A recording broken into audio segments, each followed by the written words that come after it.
Hello everyone, my name is Jen Nolan and on behalf of Musculoskeletal Australia I would like to welcome you to our webinar this evening. We are very grateful to Pfizer for sponsoring this webinar and allowing us to offer it free of charge. In line with Musculoskeletal Australia's focus on empowering consumers through education and support services, we've been offering a series of webinars for a consumer audience during 2019. The recordings of our webinars are available on our Musculoskeletal Australia website at www.msk.org.au. During 2020, we will again be offering a series of webinars for consumers and we'll be sending out information about the webinar topics in the coming weeks. Now, I know some of you may be watching a webinar for the first time, so if you have any problems during the webinar, please phone the number at the bottom of your screen. As a backup, everyone will receive a recording of the webinar presentation next week. So if any problem can't be resolved this evening, you'll be able to view the recording. If you're listening via the phone, you will notice a small time delay between the audio and the screen.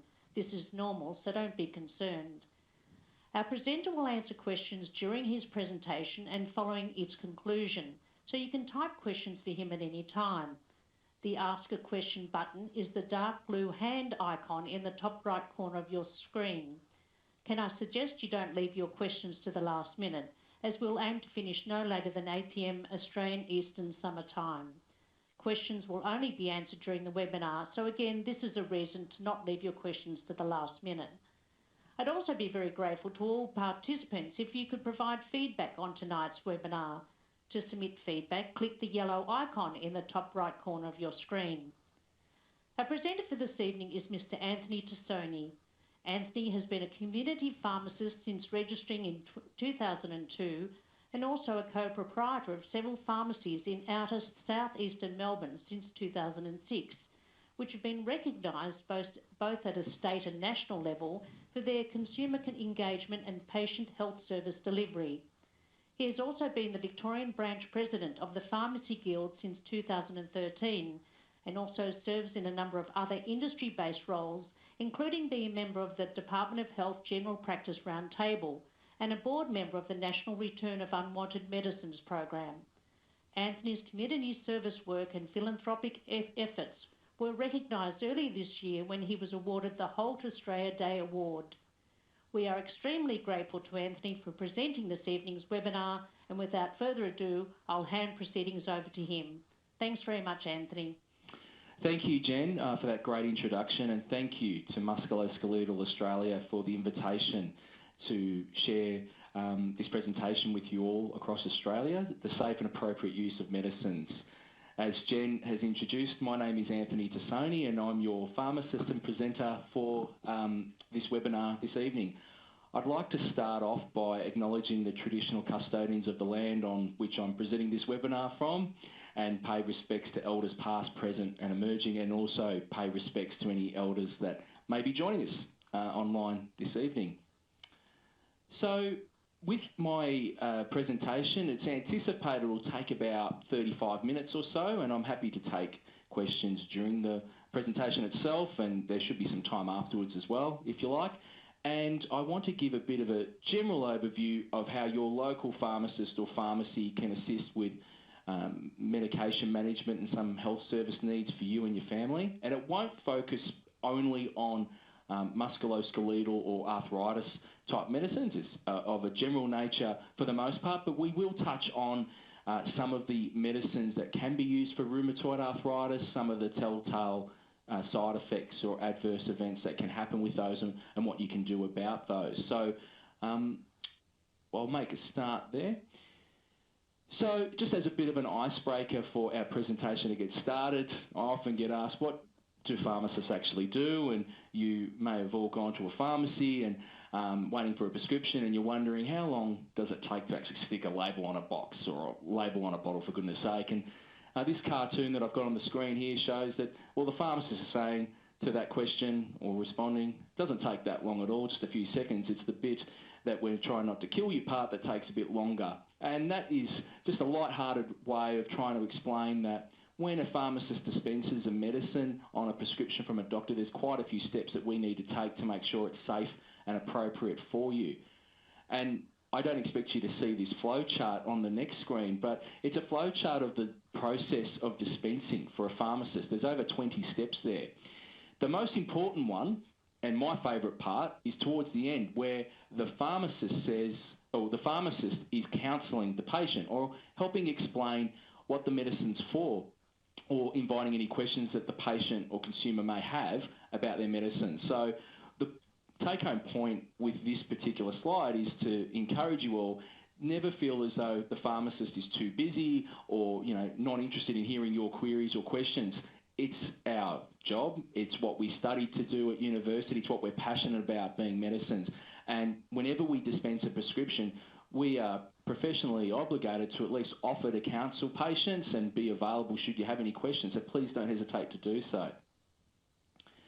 So just some quick, fast facts about community pharmacies. So there's over 4,700 community pharmacies across Australia. When we talk about community pharmacies, I mean those that are in the local shopping strip or the shopping centre, or maybe co-located with a medical centre.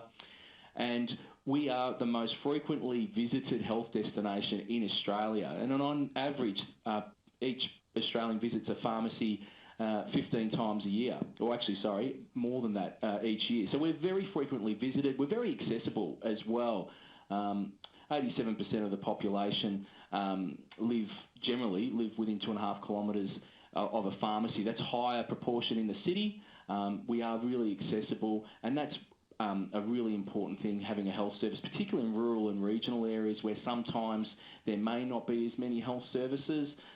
There are a number of towns where there is a pharmacy, but not necessarily a doctor's surgery present full-time as well. So pharmacies can provide a really good and really important link to the community as health service. And the important thing is, though, community pharmacies and community pharmacists work really well every day in collaboration with other health professionals as part of the team for your care, because the patient is the most important part of it all.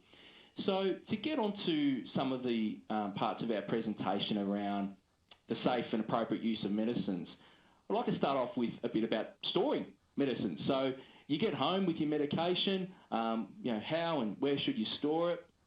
And some medicines need to be kept in the fridge, for instance, and your pharmacist will explain that to you. Some medicines that are used for rheumatoid arthritis that are an injectable or an injection medicine, we'll talk about those a bit later, may need to be kept in the fridge. And you might see that refrigerate, do not freeze sticker put on some medicines as well. And it's important to keep them stored appropriately, because that way the medicine lasts till the expiry date that the company that's made it has put on that product. When you're storing something in the fridge, preferably not in the door, preferably in the middle of the fridge where there's a good amount of ventilation around it if you can, but it's important to have in the fridge. It's also important to keep them out of reach of children, because sometimes children may not realise that they're a dangerous substance or something that they shouldn't be taking and think they're lollies or something else, so definitely keep them out of reach of children.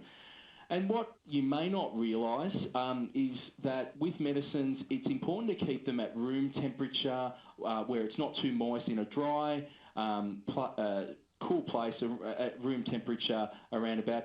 And keeping them in a place where, such as in the bathroom, where it's really steamy and can get quite moist, is not a great spot because of those fluctuations in temperature and the like. So a cool cupboard that can keep as close to room temperature as possible is great. If you live in a warmer climate where you can get higher humidity, if there's a way you can keep it in a cool, dark place in containers, can sometimes help keep some of the moisture out.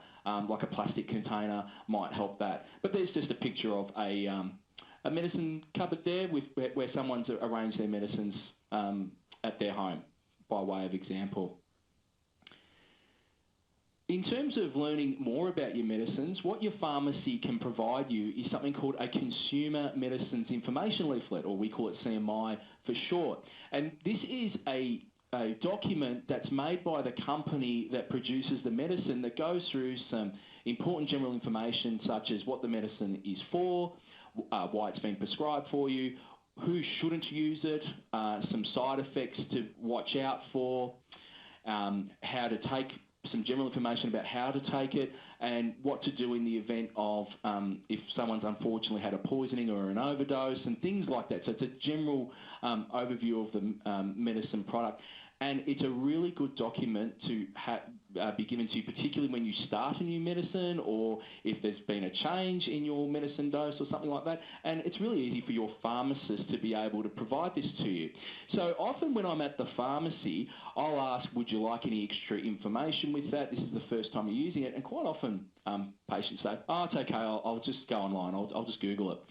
And I'm really encouraging to say, oh no, it'll take me just a few seconds, a keystroke, I'll get you this document, I'll print up for you right away, because I want to make sure that the patient's got the official information from the company that's produced it. Online resources, there's some great resources that you can get online, and Musculoskeletal Australia's got a great website themselves. It's just that there is a lot of other information online that we can't always be sure is accurate or up to date, so we have to be wary of Dr. Google, for instance. So a really good website that you can visit to get medicines information is, I've listed there, www.medicines.org.au, and that actually lists the consumer medicine information flyers for a range of medications and prescription medicines that are available in Australia. One thing I do say to patients in a light-hearted way is to explain to them and reassure them that the side effects that are listed in a CMI flyer, they may be all the ones that have been previously reported when someone's taken that medication or in the testing and whatnot. So don't be turned off by that alone, because you may experience none of those, let alone some of them. Some people can pick up that flyer and think, oh goodness, I am doomed. I'm looking at this list of side effects, I'm really turned off. And just be assured that most people generally don't get side effects to medicines. However, they are possibilities, and we'll talk a little bit later about what you can do if you do experience a side effect. And I have a bit of a joke with some of my patients to say, look, the consumer medicine information flyer, it's written by lawyers, and if they wrote one about apples, they'd warn you about potentially choking. Apologies to any lawyers on the broadcast, but it's just trying to give them a bit of context that it's important information, but don't assume that anything negative is all going to happen to you and dissuade you or discourage you from taking the medicine. So another question that I often get asked by patients, and when I give presentations to consumer groups and community groups, is around generic medicines, or you may hear them as the cheaper brands or less expensive brands of medicines, and do they really work the same? So the simple answer is that in Australia, a pharmacist or pharmacy is not legally able to offer you a generic medicine alternative unless it has been shown to what's called bioequivalent to the originator. And what that means is, bioequivalent means it has the same therapeutic effects and the same safety profile as the original or first brand of that medicine. We are not allowed to offer you an alternative brand unless that has been tested and passed a number of tests and assays to be what's called bioequivalent. So that gives some assurance to the Australian public, before we offer that. The other thing, though, is what I always encourage for patients. Some patients have a preference for a particular brand, and that might be because there's certain inactive ingredients that are not the actual medicine itself, but inactive ingredients such as a colouring agent or a preservative or something else. For whatever reason, one brand might have disagreed with them and another one is okay. If there's a preference that you have, stick to that brand and inform the pharmacist and make sure that they're aware of it. And what we do at our pharmacy, and what a number of other pharmacies do, is they make a note on your file that you prefer that particular brand. So I've just got a picture of a template sample prescription here on your screens, and I'm not sure if you can see in the centre of that prescription there, it says brand substitution not permitted.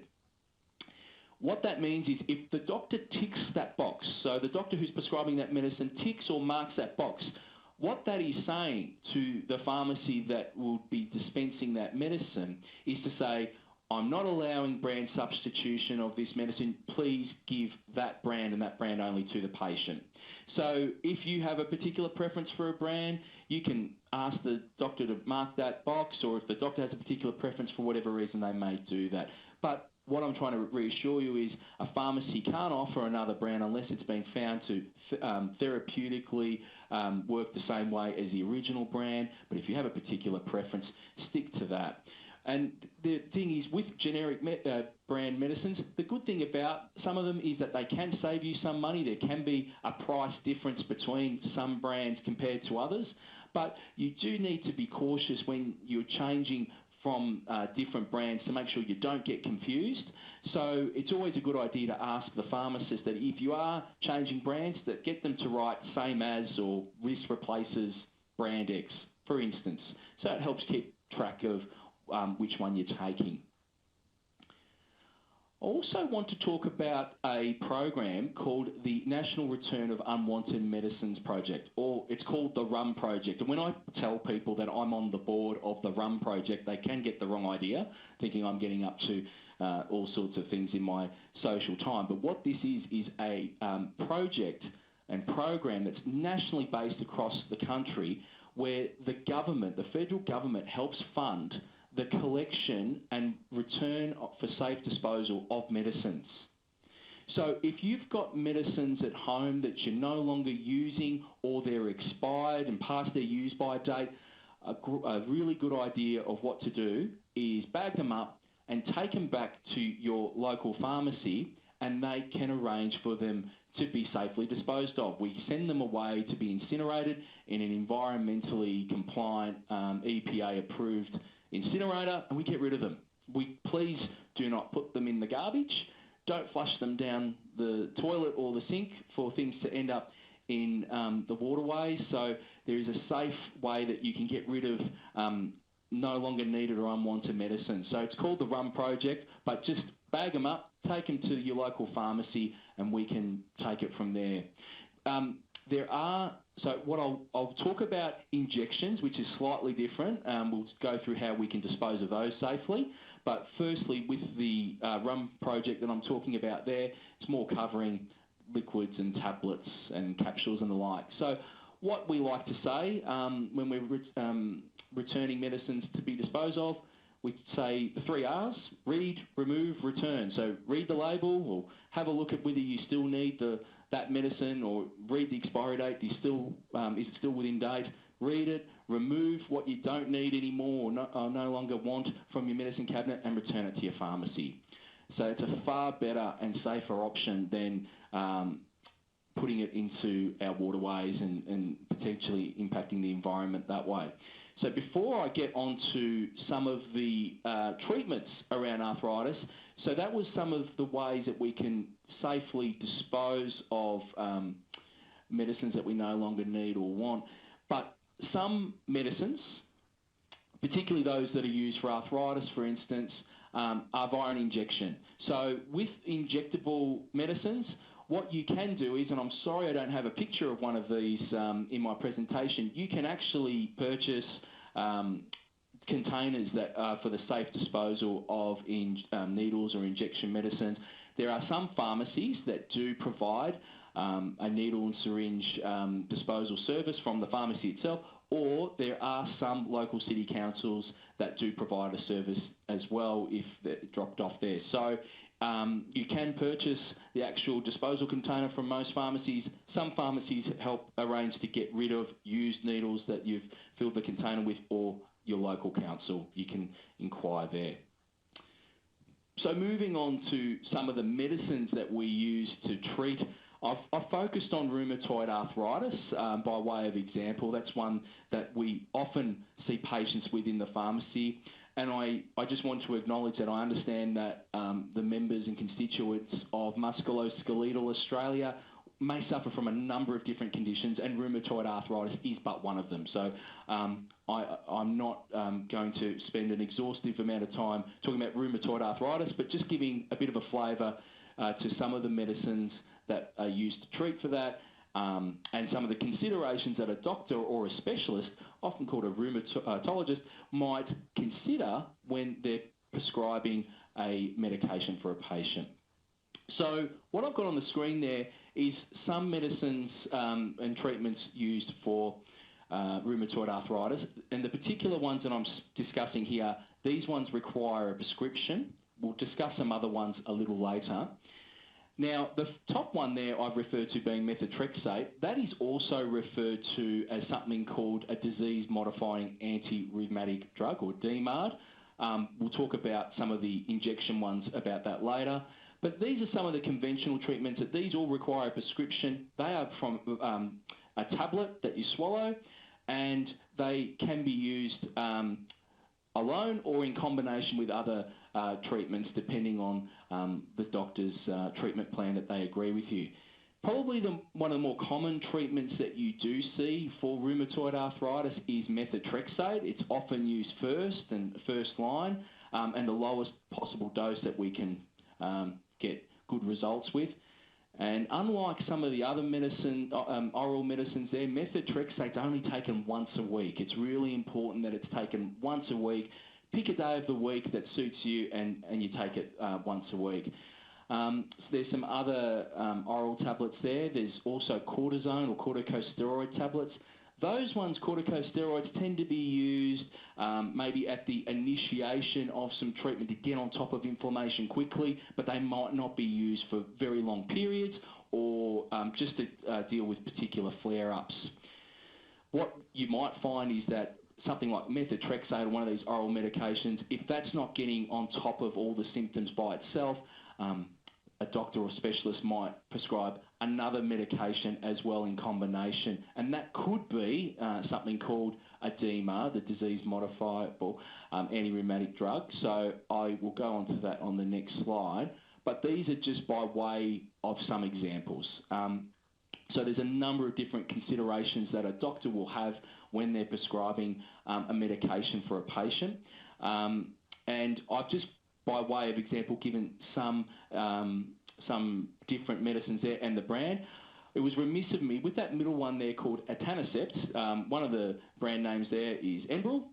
That's actually produced by our sponsor for today's webinar, Pfizer, coincidentally. But there is also another brand there as well of what's called a biosimilar product, whereby it's called Brenzies. That's a different brand of a what's called a biosimilar, where it's an alternative brand that will produce a similar therapeutic effect to the original brand, and that is just another option that patients can have. These medicines that I've got listed there, they're called biologics, and the reason why they're called biologics is that they are sort of more complex medicines that have been produced to try and help, in a way, mimic some of the body's normal functions and like cellular functions and whatnot, because with rheumatoid arthritis, as you may very well know, it's an autoimmune disease whereby the body recognises itself as some sort of foreign body, or thinks it's under attack, and basically attacks itself and causes a number of the symptoms and conditions in terms of inflammation and pain by producing these inflammation substances in the body. So these biologics are trying to mimic normal processes in the body to stop that autoimmune response happening and suppress or lower that abnormal autoimmune response that the body's having. So I won't spend a heap of time talking about those treatments. They're just there by way of example. But there's a number of considerations that a doctor will go through. We've got a question, so I'll quickly go to our questions here. So the question is Anthony going to address osteoarthritis drugs at all? I thought this was more common. So with regards to osteoarthritis, what I will go through to give you by way of example there, thank you for the question there. What we commonly see is paracetamol actually is often used for the management of the chronic pain associated with osteoarthritis. So people might use something called a modified release tablet, or a brand name is called Panadol Osteo. You can buy that over the counter without a prescription, and this can often be used on a daily basis to help manage the symptoms from osteoarthritis. Also, there is a particular complementary medicine or herbal product that you can buy over the counter without a prescription, and that's omega-3 fish oil or fish oil products. There's some quite good evidence that of fish oil helping with rheumatoid arthritis. It's probably less strong evidence in it helping with osteoarthritis, but the key thing to be aware of with fish oil is that if you are going to use it, you generally need at least about 3 grams or 3,000 milligrams of a fish oil product daily for it to be of any benefit, and depending on the brand that you get and the composition of the fish oils it's got in it, they might recommend higher doses for arthritis or arthritic type conditions. You need to take that minimum dose to get any effect, and you do need to take it daily, generally speaking.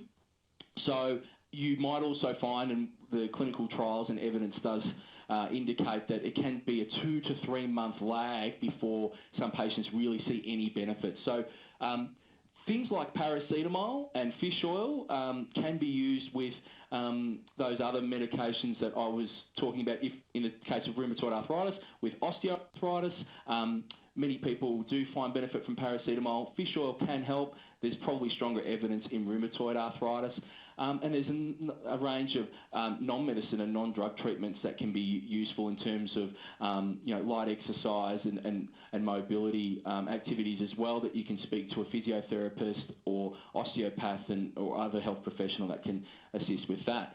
So I hope that goes some way to giving some feedback there on that question. There are other medications you can get over the counter that do assist with pain management. Things like anti-inflammatory medicines. So you might have heard the term NSAID or NSAID. That stands for non-steroidal anti-inflammatory drug. So medicines such as ibuprofen or Nurofen or diclofenac, which is Voltaren, you can buy these over the counter without a prescription, and they can help with short-term acute pain and inflammation that you may be experiencing. They're not designed for longer-term use. They're really only designed for a few days at a time, and you do need to be very cautious with any medicine that you get, even over the counter, particularly anti-inflammatories, combining those with other prescription medicines that you may be taking. So always ask your pharmacist or your doctor before you combine any new medicine, even if it's over the counter and even if it's a herbal medicine, before combining it with a prescription medicine. So there are different options with that regard over the counter. There are a range of different other complementary medicines that can help with pain management. I won't go into all of them in terms of magnesium with muscle cramping and the like, just in the interest of time. But there are a number of different options that people may have success with and worth speaking to your pharmacist or doctor about. With regards to adverse reactions, what to do if side effects occur. And what I encourage people to do is, read the information leaflet you do get given, and if you are concerned about anything you think you may be experiencing that could be a side effect, speak to your pharmacist or doctor as soon as you can. And unless it's something that is really making you feel very unwell, don't stop something suddenly unless you're advised to by the doctor. So try and speak to them first and explain what is happening. And sometimes there might be ways that it can be managed. Sometimes if something is causing stomach upset, taking it with food can sometimes help. Sometimes taking it at a different time of day can help. Sometimes there might be the opportunity to lower the dose and give the body a greater period of time to help get used to the medicine. For instance, with methotrexate, it's often prescribed with something called folic acid, which is a supplement that's taken on the other days that you don't take the methotrexate that once a week, to help reduce some of the side effects that can occur with methotrexate in terms of mouth ulcers and sore throat and suppression of the immune system, for instance. So these are just some of the things that we generally say to be mindful of, and to have a chat to your doctor or pharmacist if you're concerned about any particular side effects that you may get. With the medicines that I've referred to with regards to rheumatoid arthritis, a number of them can suppress the immune system, and that's how it's trying to help deal with the autoimmune nature of rheumatoid arthritis. So unfortunately, as a side effect, sometimes it can suppress the immune system to the point that it can increase your risk of infection or cause other signs of a low immune system. So I've listed some there, for instance. So if you were to experience, while you're on these medicines, a fever or a sore throat or mouth ulcers, that can be telltale signs of a side effect. So speak to your doctor as soon as you can. There's a particular medicine called hydroxychloroquine that it can cause increased sensitivity to the sun. So if you're getting really itchy or feeling like your skin's more likely to burn in the sun, that can be from that medicine, or skin discoloration. So whenever you're on that medicine, for instance, we say, and a brand name is called Plaquenil, we say to be really sun smart with sunscreen, protective clothing, hat and the like. So there's just a few things by way of example. So as I mentioned a couple of times earlier, there are a number of different considerations that a doctor or specialist will go through in terms of their choice in recommending a product for a patient on a prescription. So it could be how long the symptoms have been going for, how severe the condition is, what you've tried previously that's been effective or helpful, your medical history. So the way that medicines are cleared from the body are generally from either through the kidney, flushing it out in your urine, or broken down by your liver. So looking at your liver and kidney function are really important. A number of these medications, if you are prescribed them, generally speaking, you may need to have blood tests done every few months. You might have blood tests to start off with as a baseline, and then getting blood tests every few months just to make sure that things are within the normal range in terms of how your liver is functioning. We want to make sure that with some of these medicines that your body is able to continue to clear them and keep the right balance of level in your body. So those sorts of considerations are really important when we're choosing a choice for you. And also if you're pregnant or breastfeeding as well, that and the stage of pregnancy that you're in as well can impact on the therapeutic choice of a medicine generally, not just for musculoskeletal conditions, just generally. So I hope that just gives a bit more of a background as to some of those factors that are considered. We haven't spoken yet about opioid medications. So opioid medications is a class of pain reliever or analgesic medications, and some examples are things like codeine, which previously, before 2018, you could get low-dose codeine-containing analgesics over the counter from a pharmacy such as Nurofen Plus or Panadine. From February 2018, they now all require a prescription. And then there's some much stronger versions of opioid analgesics like oxycodone or morphine. These require a prescription from the doctor, obviously. So these can be, for some patients, effective for pain relief, but opioid analgesics or pain relievers aren't generally indicated for chronic pain or for long-term use. And if they are used over a longer period of time, it's important to keep regular discussions and checks with your doctor on how your pain management's going. And there are pros and cons with every medication. With the opioid medications, unfortunately, there is some risk of drug dependency, where your body gets dependent on having that medicine, and it can build up a tolerance whereby you need more of the medicine to get the same therapeutic effect. So these are things that it's important to speak to your doctor and your pharmacist about how your pain management is going and the safe and appropriate level of medicine that you would be taking. Sort of segueing off with opioid medications, I think it would be worth to talk about real-time prescription monitoring. So real-time prescription monitoring is an initiative that some state governments in Tasmania and Victoria and the ACT have launched. And what it does is it helps track where patients are receiving prescriptions or having medicines dispensed of certain types from the pharmacy, in case there's some patients that might be unfortunately visiting multiple doctors or multiple pharmacies to get certain medications that may be drugs of dependence. So a sad and sobering fact is that more Australians and more Victorians, where I'm from here in Melbourne, die from prescription medicine overdose than the road toll, which is quite a sobering stat. And the thing with real-time prescription monitoring, it's anticipated that it will be rolled out in different states and territories across Australia. It's been operating here in Victoria since earlier this year statewide, and it will become mandatory for use amongst pharmacists and doctors from April next year. This is not about being medicine cops and snooping on patients. This is about reducing harm and for their safety. So one of the types of medicines that we monitor through real-time prescription monitoring are opioid medicines such as Panadine Forte and Oxycodone, and other things such as a class of medicines called benzodiazepines, Valium being one of them. The system that we've got here in Victoria is called SafeScript, and you can learn more about that online from the SafeScript website.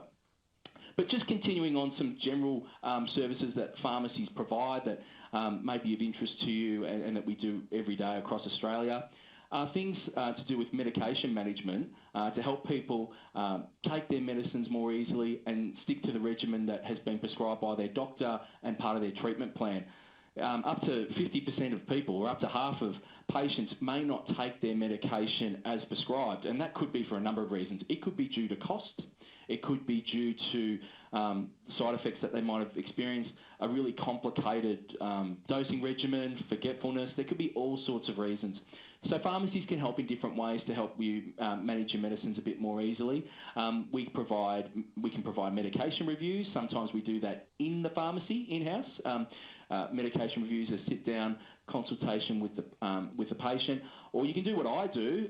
It's called a home medicine review, whereby a doctor sends me a referral to have a home medicines review, and I visit the patient at their home and talk about their medicines with them, answer any questions they might have, and then send a report to the doctor, and they write or put together a treatment plan in agreement with the patient. And it's a really good extra opportunity that patients have to discuss their medicines, particularly when they're taking quite a few of them, maybe 5 or more of them, or on particular medications that have a narrow margin for error, or they've recently been in hospital.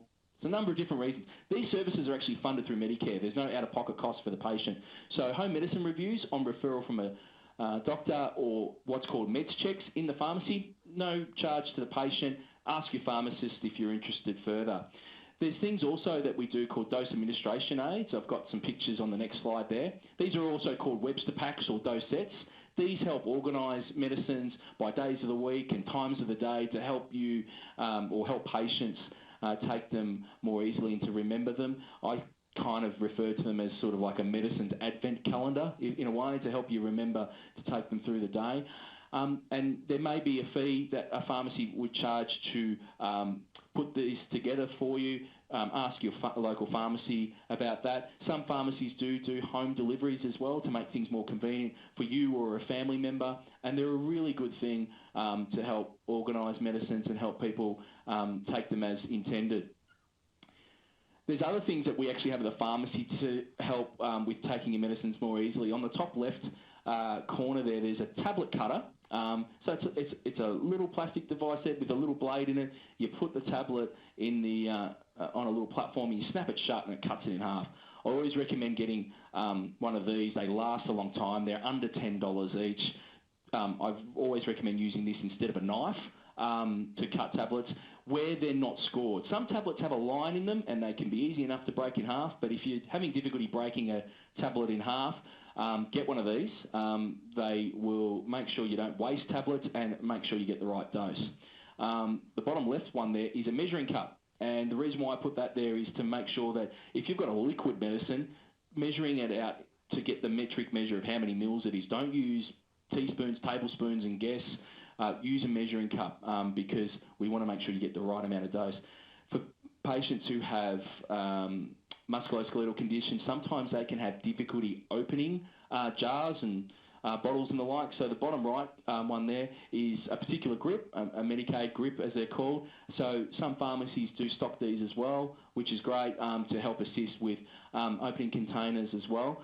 There can be some really tricky containers that some tablets come in. So if you have difficulty with some, you can ask the pharmacy, and I do this for our patients, where when they pick up their prescription, we can open certain bottles for them to loosen it for them, or help break the seal for eye drop things that they might be prescribed. We do it all in front of them so they see it's new, but just to help give them a bit of assistance there. So if you're not sure, please speak to us and ask the pharmacist as well.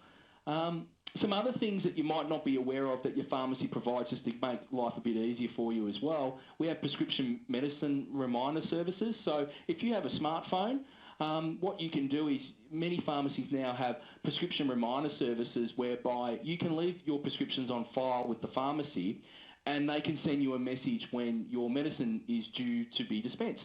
And what you can do is even order prescriptions from your mobile phone to the pharmacy and say, could I please have these 2 or 3 medicines and I'll pick them up later, and then you order them on your phone. The pharmacy can let you know when they're ready, can make things a little bit more convenient for you. And it's another way of communicating with your pharmacy as well. And keeping them on file at the pharmacy might make it easier for you as well. They can tell you when you need a new prescription from the doctor. So these are no fee services. They're no charge to patients. So speak to your pharmacy if that's of interest, the prescription reminder service. So people find this really helpful to keep on track as well. So there's some don'ts that I do have to say about taking medicines.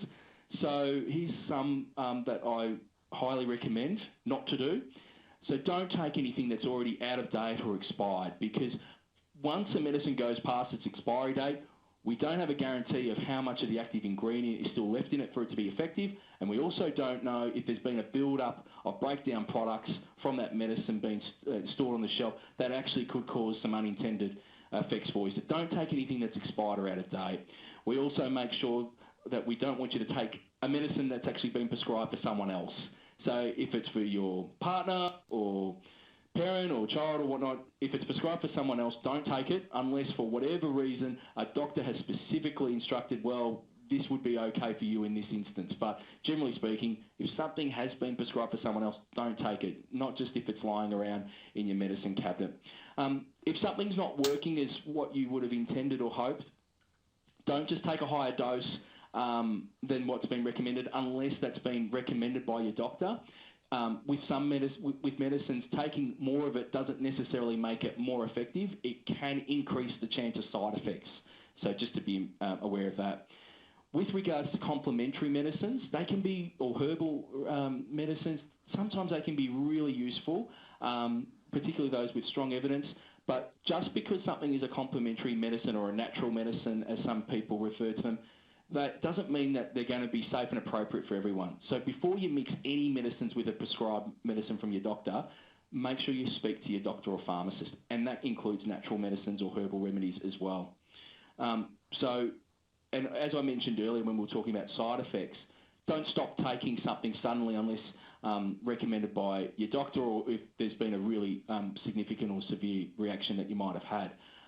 There are some medications, particularly particular cortisone or corticosteroid anti-inflammatory medicines, that you need to actually reduce the dose gradually to wean yourself off it, because if you go from a certain dose and then stop it suddenly, you can actually get a rebound effect of those symptoms, which is the last thing we want. So just finishing off with a couple of other just general pieces of feedback and advice as well. How can your pharmacy help? Ask your pharmacist. If there's one thing I'd like you to take away from our webinar this evening, ask your pharmacist if you've got any questions about your medicines or what's been prescribed by your doctor. We're your medicine experts. We work closely with your doctor. We're all on the team to help with your care. And it's important to get an understanding of what is the medicine actually for. You know, why are you taking it? What are some of the side effects to be aware of? And will it interfere with some other medications that you could be taking? Don't hesitate to ask for an information flyer, that consumer medicine information flyer leaflet. That goes for complementary medicines as well, to be aware of those. It's a good idea to have a current medicines list. There's also some apps that you can get to store medicine lists on your phone. Some people have other medication lists that they store in little medical alert bracelets that they might have in case of emergencies. So it's a really good idea to have a current medicine list. Heaven forbid if you end up in an emergency or in hospital, you've got something there that those health professionals can be aware of that you're currently taking. Mind you, in the digital age, more and more with the My Health record, we have a greater understanding as health professionals what patients might have had dispensed for them at a pharmacy, but it's always good if you take regular medicines to have your own medicines list. Some other useful websites that I've mentioned there, in addition and as well as the Musculoskeletal Australia website, of course. I mentioned them earlier around the medicines information website there, but there's some that are pharmacy related that I think would be useful for you. Find a pharmacy, so the findaPharmacy.com.au helps you find a pharmacy and its trading hours and the services that it provides. There's also some really good websites, including the National Prescribing Service, the NPS. It's an independent body that produces a lot of great information, not only for health professionals like me, but also for consumers themselves around not only prescription medicines, but over-the-counter medicines and a range of different conditions, and basically a lot of recent clinical trial information, new products, lots of different really handy hints about different conditions. So it's a really good website in case you're not aware of it already. And there's a number of phone numbers that are good to just have in case, in the event things can happen. So NPS, the National Prescribing Service, they've got their own medicine hotline. So it's 1300 medicine. It's got the number there.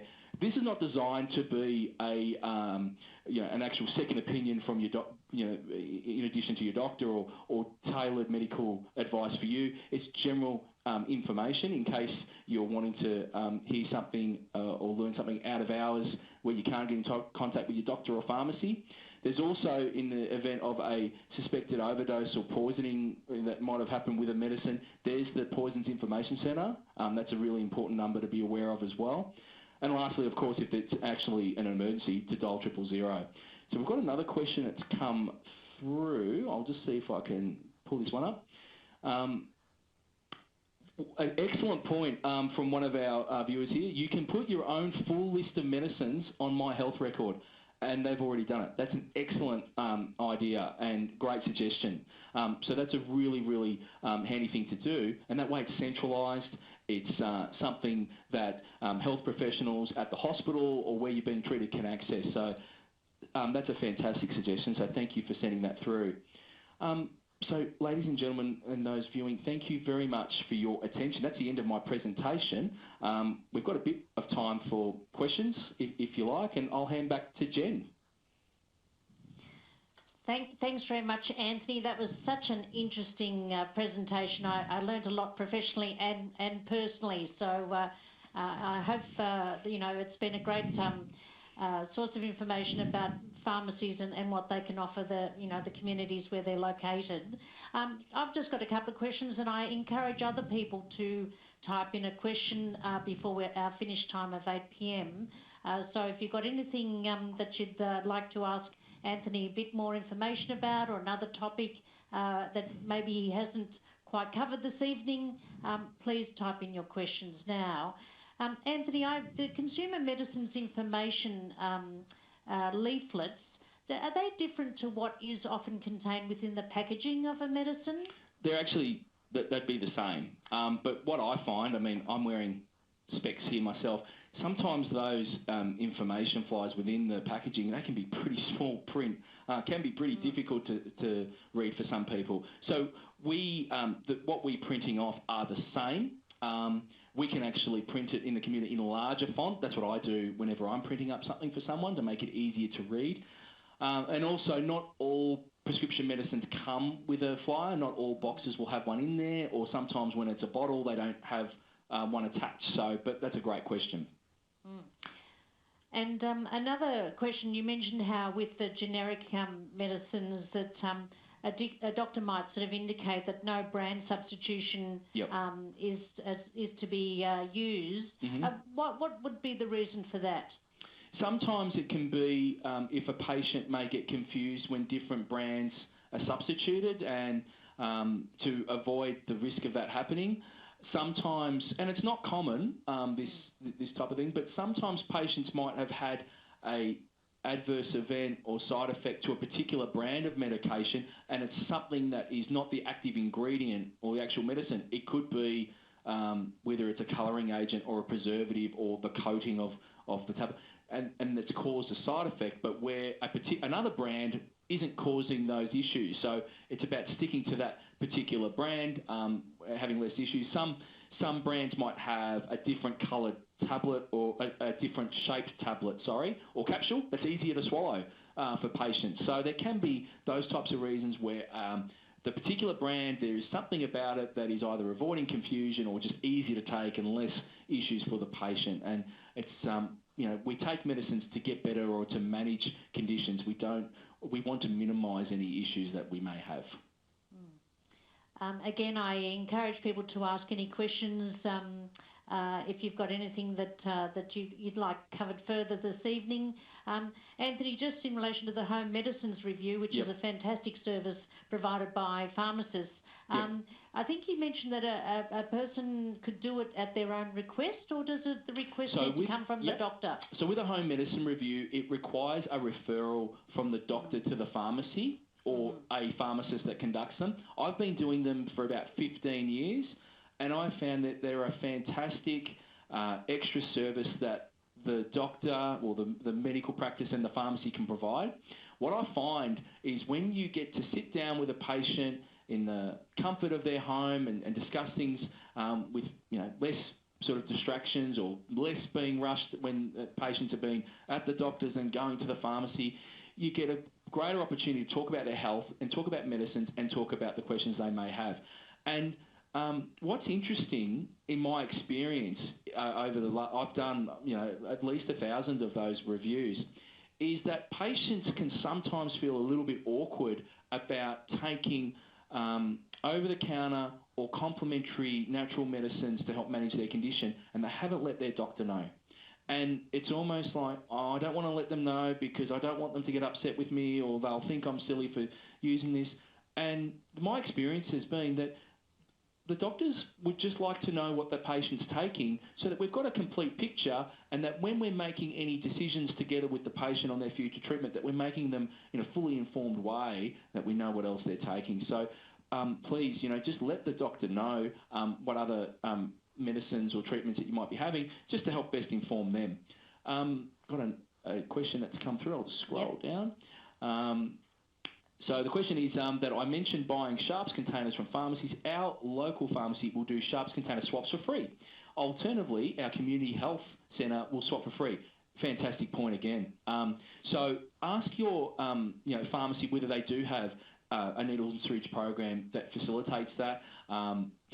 Certain local government councils or community health centres can facilitate that as well. So it's a really good idea to know what those services are that are available, because some medications do require an injection to be administered, and we want to safely dispose of those, particularly to prevent any needle stick injuries or anything else from happening. And one more question from me, Anthony. You mentioned about since early 2018, any pain relief containing codeine has to be via prescription. Has there been any sort of report as to how that's worked, and whether it's prevented or had any impact on unintentional sort of harm from? Yep. I think there's some early data that has been released that indicates that overall codeine-related hospitalisations have been reduced and the like, but I think it's still early to say whether the rescheduling or reclassification of codeine has resulted in an overall reduction of overdose deaths. And what's important is to ensure that as many states and territories, or all of them, should have real-time prescription monitoring so that we can identify patients that might have a drug dependency issue or concern. The vast majority of patients do use medicines safely, appropriately, and are not misusing them, but it is still early to say. And with the reclassification or rescheduling of codeine, it has given an opportunity for pharmacists and doctors to engage with patients and speak about pain management options and talk about what other options may be suitable for them. Some patients have continued obtaining those products on a prescription from the doctor because that's what they've felt is the best thing for them in discussion with their doctor. Others have tried other treatments that might be available over the counter or non-medicine treatments from other health professionals. Great, thanks for that, Anthony. It doesn't look like there's any further questions coming through. I think that's mainly because your presentation this evening has covered just about all bases and been so informative. So, Anthony, on behalf of everyone, I'd like to thank you again. Also thank Pfizer for their sponsorship of this evening's webinar. And I ask all participants to take a moment to provide some feedback via the yellow icon in the right-hand top corner of your screens, and remind everyone that we'll be sending out information shortly in relation to our series for 2020, and hopefully you'll all tune in again next year. So look, thanks again, Anthony. That was a wonderful presentation and a great note to finish our 2019 series. So on that note, I wish you and everyone else a good evening. Thank you so much for the invitation. Thank you.